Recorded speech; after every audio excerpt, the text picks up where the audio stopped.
Hey everyone, geophysicist Stefan Burns here. There have been thousands of aftershocks after the massive magnitude 8.8 megaquake that struck Kamchatka yesterday, July 29, 2025, and we've just now had a powerful magnitude 6.4 aftershock.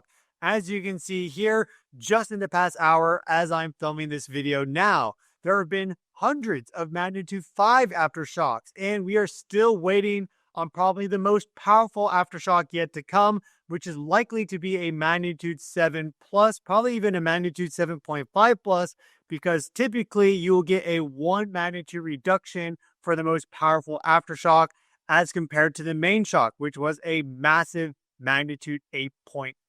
The strongest earthquake in 14 years, going back to March 11th, 2011, the Great Tohoku earthquake, magnitude 9.1, that triggered that tsunami that hit Japan and caused the Fukushima meltdown. So this was very, very serious. A tsunami was generated from this that traveled all across the Pacific, was picked up in California, Hawaii.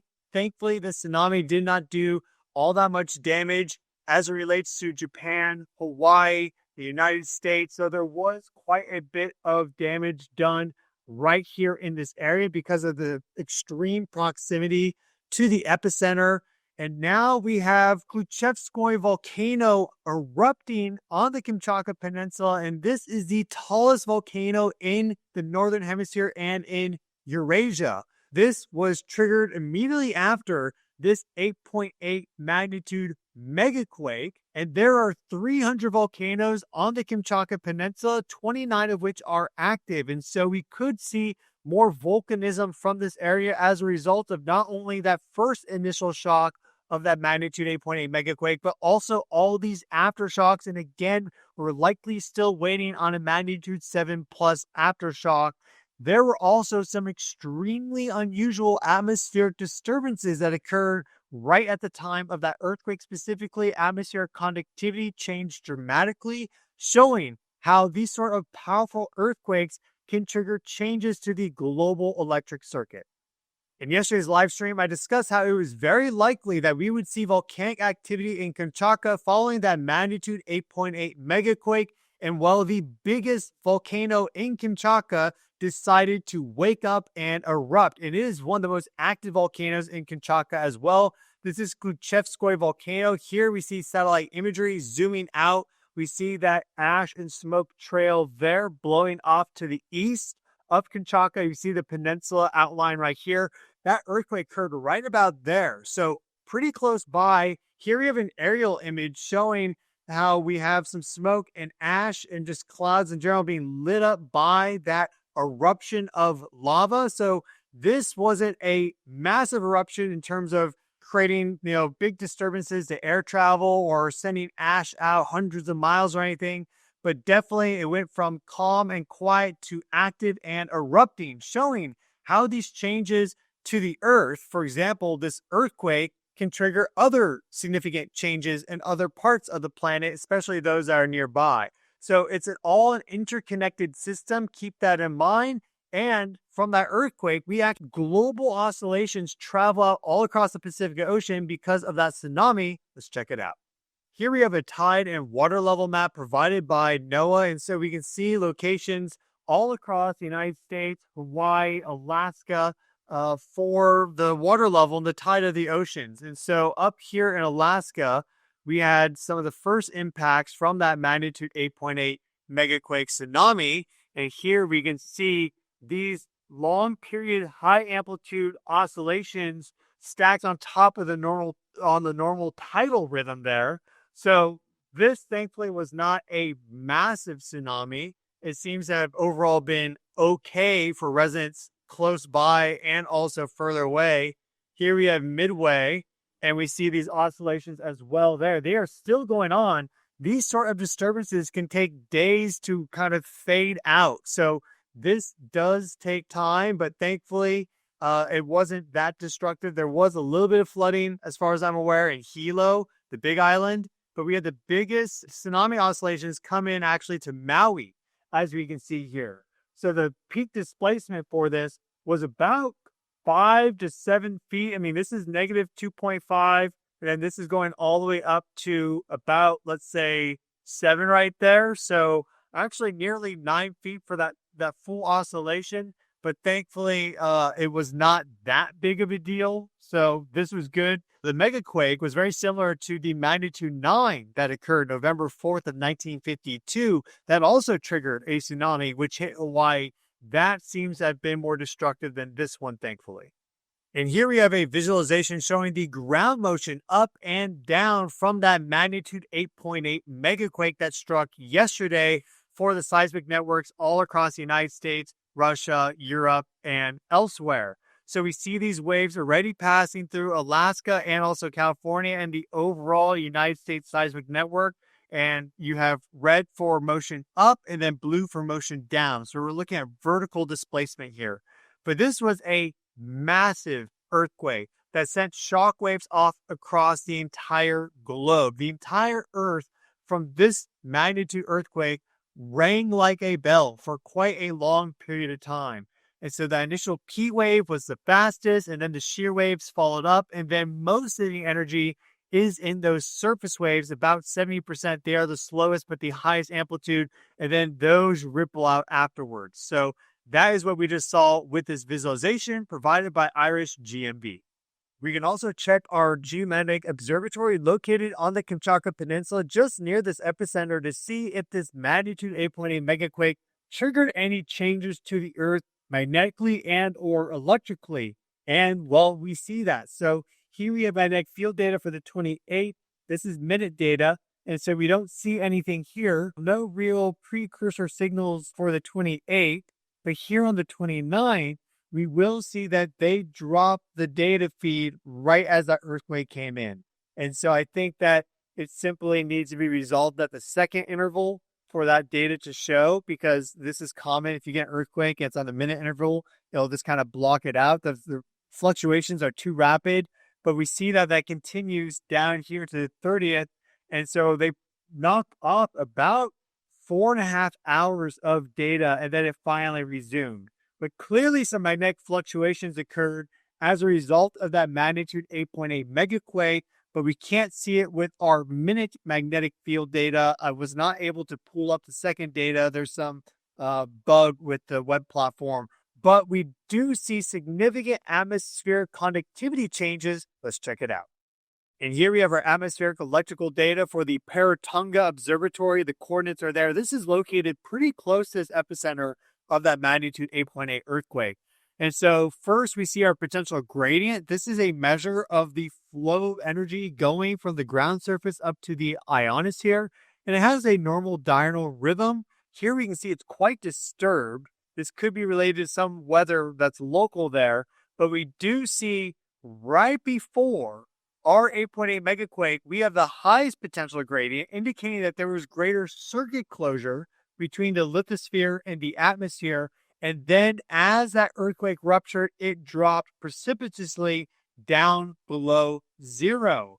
And the reason why is because there was a deficit of negative ions that was created from that earthquake. We see that right here. We have positive ions and negative ions. So this would be like protons and electrons, both basically trending upwards. But then all of a sudden, our electron count dropped dramatically as a result of that magnitude 8.8 before finally kind of recovering there. And we see this very clearly with our unipolarity data. And so if they are in roughly even ratios, this is going to be near zero. But because all of a sudden those negative ions dropped, the positive charge built up much more. And so we see that this went literally off the charts here. You get this sort of effect from powerful earthquakes. And that is one of the effects that is well noted observationally. It's talked about in the literature, is that you will get positive charge to accumulate in certain areas before and during and even slightly after big earthquakes. And that's exactly what we're seeing with this data here. If we go here to our conduction current density, you can also see that it reaches peak right before that earthquake, and we see that specific rupture exactly right there, dropping that conduction current density before it finally kind of resumed back to normal values. So a big electromagnetic pulse also was observed from this magnitude 8.8 earthquake in Kamchatka. And I would also like to point out the fact that we currently have Mercury retrograde about to perform an inferior conjunction with the sun. So this is a Sun, Mercury, Earth alignment. And we can see that unfolding with our C3 coronagraph view here. So the sun is denoted by this white circle. They put an including disk over it so we can track changes to the solar wind and solar storm launches. But we will also see anything that passes into view of this camera. And so when you have Mercury or Venus or anchor planets on the far side of the sun, they show up very brightly. But when Mercury and Venus are performing inferior conjunctions in between the sun and the Earth, they don't reflect that much light, so they show up very dim. Now, I wonder if you've caught Mercury yourself in this. It'll be traveling retrograde in motion with the background sky. We see Mercury right there. So not along the ecliptic plane. It is currently inclined in its orbit, but we do see Mercury traveling there slightly faster than the background stars. And that's because the sun, of course, we're rather rotating around the sun. So it looks like the sun is moving forward against the night sky. But Mercury there going backwards with its inferior conjunction. And these sort of planetary resonances seem to be connected to earthquake activity, because the last inferior conjunction that we had with Mercury, in which Venus is also performing inferior conjunction at the same time, was at the end of March. And that is when we saw that magnitude 7.7 earthquake that struck Burma and Thailand. And while with this inferior conjunction here currently in process, we had this magnitude 8.8 megaquake. So this is definitely something to be aware of, these sort of changes in the orbital position of the planets, planetary geometry, and that is what I report on this channel. And that is what I do at this channel. I keep you up to date energetically with what is happening by examining earthquakes, geophysical energy, solar activity, space weather, planetary resonances, and more. And so we forecasted that there was a much higher chance of there being a megaquake in the near future. We've been talking about this for a couple weeks now. And so here is my live stream tab on my channel page. This is from July 26th, a live stream. Megaquake risk is accelerating, magnitude 8 plus. Earth is long overdue for a megaquake, high risk seismic zones based on current earthquake patterns. And then also the video that followed up on the 27th. Get ready. Critical 72 hours begins as planetary alignment and space weather converges. And so I want to play you the clip from this video that talks about how there is a much higher chance of there being a significant megaquake in the Kamchatka Peninsula. Let's give it a watch. We've had quite a lot of these earthquakes along the Ring of Fire. It's actually getting really interesting. And so the question that I have is, when is this next magnitude 8 plus earthquake going to occur? Because we're coming up on the 4-year anniversary. We typically get one per year. We're going to look at a whole bunch of data today, earthquake data. So we're going to look at that record of magnitude 8 earthquakes going back to the year 2000, the turn of the century and millennium, and see their reoccurrence interval. And we're going to talk about zones of highest seismic risk right now. We have Kamchatka. And this is definitely interesting because if we go back and change this to 30 days, magnitude 2.5 and greater, we see the swarm that's been occurring here. And so we can zoom in on this, set this to show only earthquakes on the map and show largest. You'll see this 7.4. You'll see these 3 magnitude 6.6 aftershocks, and then a 6.1, 6.0, 6.0. That's a lot of earthquakes. Now, the 7.4 is by far the strongest.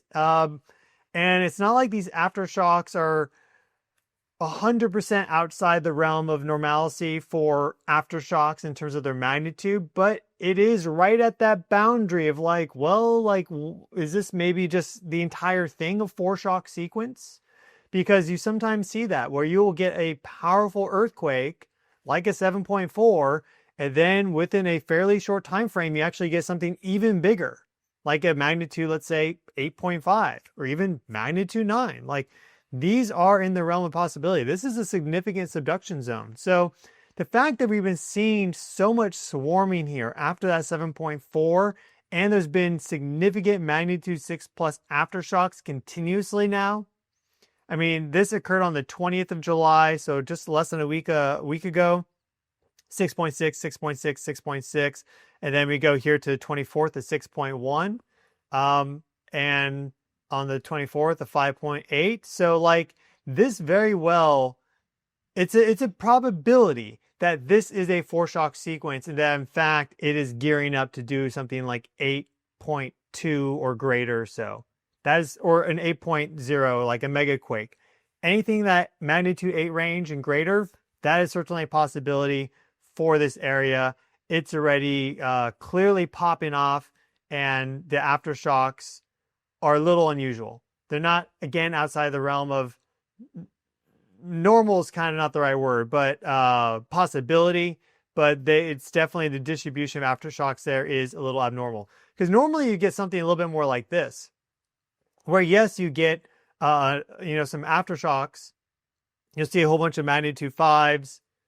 Because we had the 7.3 in Alaska. This is on the 16th, and you see the 6.2 aftershock on the 20th.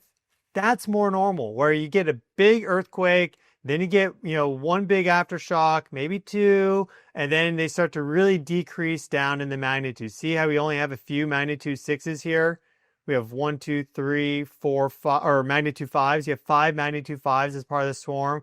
The rest are all 4s and lower, right? This is a much more normal distribution for a earthquake swarm after a powerful magnitude 7+ earthquake. So Kamchatka is definitely unusual right now with its activity, and I would not be surprised if we get something bigger to happen there in the near future.